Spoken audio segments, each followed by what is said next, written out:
एक हमारे यहाँ स्पेशली एक ऐसा पक्षी है, वो 2 tiers घोंसला बनाता है।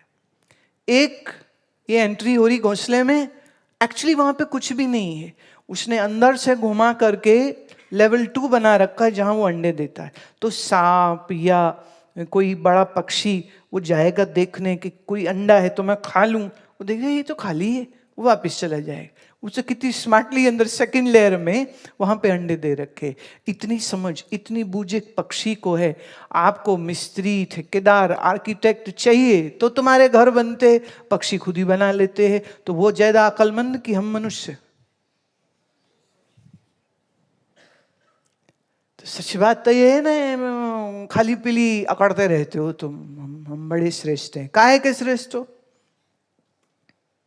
जितनी खूबसूरत पैटर्न्स और रंगों का जो काम हमें मोर के पंखों पे मिलता है, ऐसी तो कौन ड्रेस डिजाइनर, सारे डिजाइनर इन्हीं पक्षियों के रंगों को देख देख के तो बनाते हैं वो।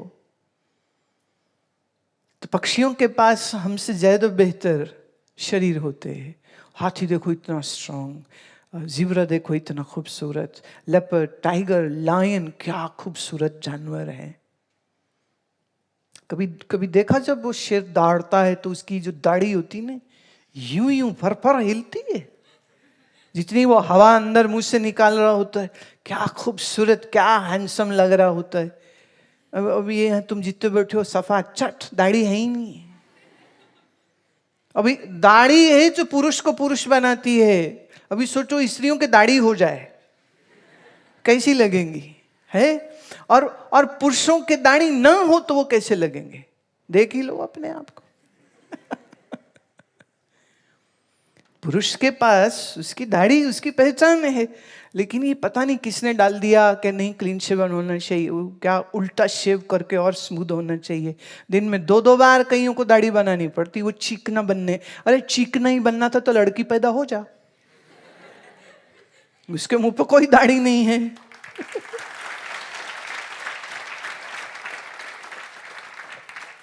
तो शरीर अगर हम देखें तो जानवर के ज्यादा अच्छे हैं, ज्यादा ताकतवर है, ज्यादा सुंदर है, लेकिन फिर भी मनुष्य को हम श्रेष्ठ क्यों कहते हैं? इसलिए क्योंकि इस ज्ञान विज्ञान की समझ मनुष्य कर सकता है, बाकी और कोई जीव जंतु कर नहीं सकते, बिल्कुल नहीं कर सकते। पर मनुष्य होने के बाद भी अगर चिंता इसी बात की लगे रहे, पहनना क्या है, खाना क्या है, बस इसी में लगे रहोगे, तो फिर आप में और एक जंगल में रहने वाले जानवर में क्या फर्क? वो भी बेचारा रात में अपना भोजन ढूंढता रहता है, चिड़िया भोजन ढूंढती रहती है, गिलहरियां भोजन ढूंढती रहती है, उनको जाना पड़ता है। छोटी छोटी चीजें वो ढूंढ के लाते हैं, और उनके जो छोटे बच्चे होते हैं जो अभी अभी अंडों से निकले, उनके मुंह में डालते हैं, वो बड़ी मेहनत उनको करने पड़ती। अब आप तो स्विगी कर लो, आप तो ऑनलाइन ऑर्डर कर लो, 10 मिनट्स में आ गया, 20 मिनट्स में खाना तुम्हारा आ गया। ये पक्षी कहाँ से मंगाएंगे बोलो? पक्षियों को ढूंढना पड़ता है, और पक्षियों का भोजन है मिट्टी में, पेड़ों में। आदमी ऐसा लालची है, गधेड़ा है, ये पेड़ों को काट देता है। जब पेड़ कट जाते हैं तो जमीन के अंदर छोटे छोटे वो जो कीट है वो बन नहीं पाते। जो पक्षियों का भोजन है वो क्या खाएंगे बताओ? और याद रखने की साइकिल है, पक्षियों की जो ड्रॉपिंग्स होती है ना, जो उनका पुप होता है, वो मिट्टी में जाके मिट्टी को बहुत ताकतवर बनाता है। उस ताकत से उसमें केंचुए और दूसरे दूसरे कीड़े बन जाते हैं। ये कीड़े उस मिट्टी को बहुत उर्वरा शक्ति देते, बहुत स्ट्रांग बनाते। अब इसमें जब आप कोई भी बीज डालोगे, वो नेचुरली वो जो वॉर्म्स अंदर है वो इस मिट्टी को मैन्योर दे देंगे, और आपकी फसल बहुत अच्छी हो जाएगी। आदमी बेवकूफ, उसने क्या किया? पेड़ काट दिए। पक्षी गए तो उनकी ड्रॉपिंग्स गई तो जमीन में केंचुए नहीं है। अभी हम कहीं पर थे हिमाचल प्रदेश में, तो वहाँ खुरपी से ऐसे खुदाई करना चाह रहे थे, गुड़ाई करना चाह रहे थे, ताकि जो फूलों के जो बेड्स हैं उसमें फूल ठीक से खिल जाए। तो ये ऐसे पहली मारी तो हिलता हुआ केंचुआ, अरे वाह कितनी बढ़िया जमीन है, कि ऊपर ऊपर की सतह में ही इतने बढ़िया ये, पर बहुत ध्यान से फिर उसको हमने किया, आजा इधर किया और उधर, तीसरे ही दिन क्या बढ़िया बढ़िया फूल खिल गए, क्या बढ़िया बढ़िया फल आ जाते हैं। लेकिन हम लोगों ने ये जितने लोग हम शहरों में हैं, हमारी देखा देखी ये छोटे टाउन्स में भी चली गई। प्लास्टिक वेस्ट, ज़मीन खराब, तो फसल खराब, और फसल अच्छी लेने के लिए फिर क्या डालते? केमिकल्स। क्या डालते? इतना केमिकल आपकी मिट्टी में जा चुका है कि आपकी सब्जियां जहरीली हो चुकी हैं। बहुत से हिस्से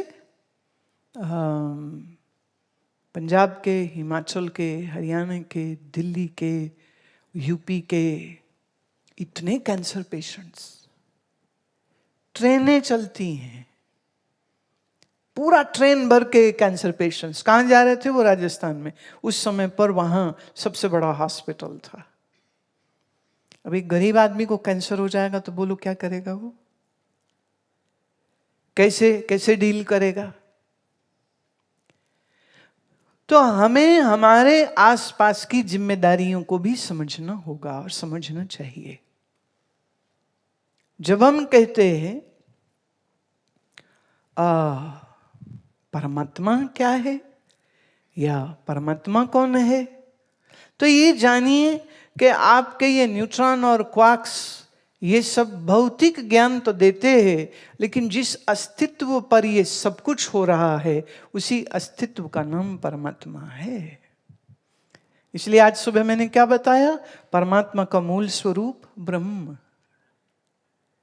जैसे एक ही पानी से बुलबुले, लहरें छोटी बड़ी उठती हैं, झाग बनती है, ऐसे ही उस अखंड ब्रह्म सत्ता से ये समस्त सृष्टि, ये जीव, ये सब हो रहे हैं। अब इसमें जिन्हें हम अवतार कहते हैं, जैसे श्री राम है, श्री कृष्ण है, हम इन्हें अवतार क्या कहते हैं? इसको हम यूं कहेंगे, ये उस चेतना के साथ जन्मते हैं जो ईश्वरीय चेतना है। पर क्या आप जानते हो श्री कृष्ण के भी गुरु थे? क्या आप जानते हो श्री राम जी के भी गुरु थे? श्री राम के गुरु का नाम है ऋषि वशिष्ठ। श्री कृष्ण के गुरु का नाम है ऋषि गर्गाचार्य। इन ऋषियों के पास, अब वो हैं तो बड़े दिव्य, सर्व शक्ति के साथ पैदा हुए हैं, विशेष हैं, लेकिन फिर भी मानव शरीर बना तो गुरु चाहिए, तो गुरु तक गए। और श्री राम जी अपने गुरु से पूछते हैं, ये सृष्टि क्या है? मैं क्या हूं? मृत्यु क्या है? जन्म क्या है? और गुरुदेव वशिष्ठ उनको समझाते हैं। ऐसा ही वार्तालाप श्री कृष्ण अपने गुरुदेव से करते हैं। Let me narrate you one beautiful story of Sri Krishna. When he was finally crowned as the king of Dwarika, one time he felt the need to go to his Gurudev. So he talked to his wife Rukmani and he said, I so really want to invite my Gurudev to our palace. If he comes and blesses us, we'll be so honored. Rukmani said, sure. Let's go. We will go to invite. So as they were walking down the stairs of their palace, the chariot was ready, the horses were all ready to take them. But Sri Krishna said to his attendant, remove the horses. He said, well, if you remove the horses, how will the chariot move? He said, do that. They removed the horses from the chariot. And Rukmini was signed to come here. He said, you and me, we will carry the chariot and we will pull the chariot ourselves. Why should we give this honor to those horses? We should take this honor. So they pulled that heavy chariot all the way to their guru's ashram. Went in, they were all sweaty and perspiring. The Gurudev said, what happened to you, Sri Krishna? He said, Gurudev, we have just come with folded hands. We wish to invite you. Please come to our palace and partake some food. Give us this opportunity to serve. Gurudev said, sure. When do you want? He said, if you come now, we'll be so obliged and so happy. Gurudev said, okay, I'll come along. He comes, and there is this chariot. I said, but where are the horses? Sri Krishna bowed his head in front of Gurudev, and he said, today we wish to take this honor of pulling your chariot all the way to the palace. Please be seated. And Gurudev said, how come you will pull? You are a king. And your petite wife, why do you want her to go through this pain? And Rukmani said, beloved Gurudev, it is not a pain, it is my honor. It is sheer my honor. I am so fortunate to be wedded to such a husband who is so loving and so devoted to you. Please don't take away this opportunity. So the king of Dwarika and the queen of Dwarika, Sri Krishna and Rukmani, they carried the chariot on their shoulders and they ran towards the palace. And Gurudev is sitting on that. And he's wondering, what kind of disciples do I have? Who is so powerful, who is so beautiful, who is so strong, who is an avatar, incarnation of Vishnu. And here he is serving me like so humble disciple. Sri Krishna, Sri Rama, अपने बाल काल में अपनी पढ़ाई जो है वो अपने गुरु के आश्रम में किए हैं, और वहीं रह करके वो सब कुछ जैसे एक मानव सीखता, उन्होंने सब कुछ सीखा, जबकि आवश्यकता नहीं थी। सर्व सिद्धियां उनके पास है, सर्व शक्तियां उनके पास है, लेकिन एक एग्जाम्पल उन्होंने दिया कि गुरु के आगे और गुरु के सन्मुख मैं भी कुछ नहीं हूं, तो मैं भी नतमस्तक हूं अपने श्री गुरुदेव के आगे। क्यों? गुरु ज्ञान दे रहा है, गुरु जीने की कला दे रहा है, गुरु सिखा रहा है, और गुरु तुमको तुम्हारे वास्तविक स्वरूप का बोध करा रहा है। Yes, we are born with the body, but we are not just body. We are with the mind, but this mind which is thinking and feeling the emotions and love and greed and anger and jealousy, all these waves which are rising in your mind, that is not you. You are separate from it. That is your true identity. But because of an illusion, you see yourself just as a petite, unintelligent girl or boy. You are not that. That's not your true reality. तो अपने आप की खोज करना, अपने आप को समझना, अपने आप को जानना। और ये जो एक छोटा सा आपने अभी पीपीटी देखा है, ये वेदांत दर्शन का एक छोटा सा नमूना था कि कितनी गहरी सोच जाती है। हम क्या हैं और क्या हम अपने आप को बांध के बैठे हुए हैं, और वास्तव में तो सत्य कुछ और ही है। अब आपके कुछ प्रश्न लेती हूँ। प्रांजल पूछते हैं, ईश्वर कौन है? हमें ईश्वर को याद करने से इतनी खुशी क्यों मिलती है? ईश्वर का अर्थ होता है जो सच्चिदानंद स्वरूप है और मायापति है। हम मनपति हैं। हम पति मतलब मालिक। हमारे पास मन है, ईश्वर के पास क्या है? माया।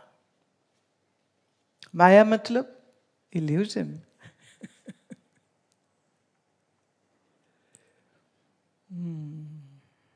और मन भी एक्चुअली इल्यूजन ही क्रिएट करता, और क्या करता। फिर से जरा याद करिए उस पीपीटी को। क्या देखा था? फूल, बेबी और एक पौधा, पर असल में न फूल है, न बच्चा है, न पौधा है क्या? क्वार्क्स। ऐसे ही है तुम्हारा शरीर। खरबों खरबों अणु हैं, इन अणुओं के जोड़ से ये बना है। प्राण शक्ति ने इसका सारी फंक्शनिंग हो रही, सांस ले रहे, छोड़ रहे, खाना खाया पच रहा, चल रहे, दौड़ रहे, सो रहे, जाग रहे, पैसे कमा रहे, खेल रहे, खा रहे, पी रहे, पर ये शरीर है क्या? सिर्फ अणु। उससे अधिक कुछ नहीं। लेकिन तुम ये देह नहीं हो। जैसे तुम ये देह नहीं हो, ऐसे ईश्वर भी सिर्फ एक देह। वहां अगर हम शरीर नहीं है तो ईश्वर शरीर है क्या? If I am not body and I am separate from body, that same principle applies on Ishvara too. Ishvara is not a body. Ishvara is not a body. So don't ever try to think that it's some form which you will see. God is not a form. Yes, all forms are happening because of Ishvara. But Ishvara is not just one form. Huh?